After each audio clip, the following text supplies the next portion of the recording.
সময় এদেশের ইসলাম ও মুসলমানেরা নির্যাতিত নিপীড়িত অবস্থায় ছিল, চরম জুলুম এবং নির্যাতন এবং নিপীড়নের শিকার হয়েছিল।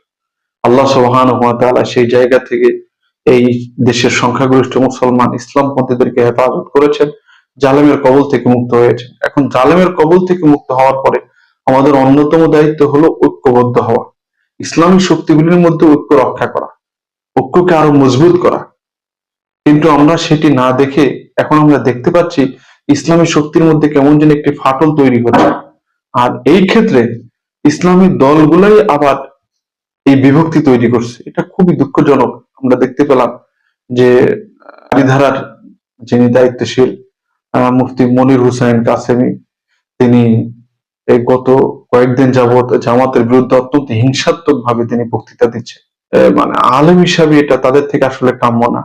আমাদের মধ্যে মতের অভিন্নতা থাকতে পারে, ভুল বোঝাবুঝি থাকতে পারে, আবার যদি মনে করা হয় আকীদাগত দুর্বলতা, সেটিও কিন্তু সংশোধন করার জন্য একজন আরেকজনের সাথে বসা যায়। কিন্তু প্রকাশ্যভাবে একদল আরেক দলের বিরুদ্ধে লাগা, অথচ জামাত এত নিপীড়িত নির্যাতিত একটি দল হওয়ার পরও এবার কিন্তু তারা অত্যন্ত উদারতা দেখিয়েছে। ইসলামী শক্তিগুলি তারা ঐক্যবদ্ধ চায় এবং ইসলামী শক্তি আমাদের যে সোনালী সুযোগটা আল্লাহ পাক করে দিয়েছেন, ইসলামী শক্তিগুলি এখন এক এবং অভিন্ন হওয়া দরকার। এক প্ল্যাটফর্মে যদি আমরা দাঁড়াতে পারি, আমার কাছে মনে হয় এই দেশে, এই জমিনে সকল প্রকার সেকুলার নাস্তিক্যবাদ, সেকুলারিজম জাতীয়বাদী শক্তির একটা পতন হবে।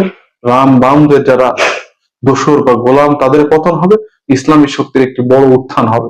কিন্তু সেই উত্থানকে যদি আমরা উত্থানের পরিবেশ যদি আমরা তৈরি করতে চাই, তাহলে ইসলামী শক্তিকে এক হতে হবে, ইসলামী দলগুলিকে এক হতে হবে। এই জন্য আমি বলবো, যারা যে আসাবিয়াত থেকে আমাদের কিছু ঘটনা আলেমদেরকে দেখি, এরা আসাবিয়াতকে খুব মারাত্মক ভাবে দেখে। অথচ আল্লাহ রাসূল বলেছেন, লাইসা মিন্না মান দা বিদাওয়াতিল জাহিলিয়া, যে লাইসা মিন্না মান দা ইলা আল আসাবিয়া, লাইসা মিন্না মান কাতালা ইলা আল আসাবিয়া, লাইসা মিন্না মান মাতা আলা আল আসাবিয়া। আসাবিয়াতের ব্যাপারে রাসূল এত কঠিন ভাবে নিষেধ করেছেন।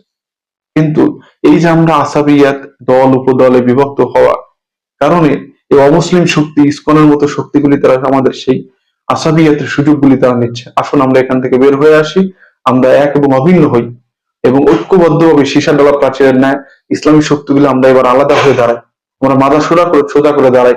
ইনশাআল্লাহ জালেমদের পতন হবে।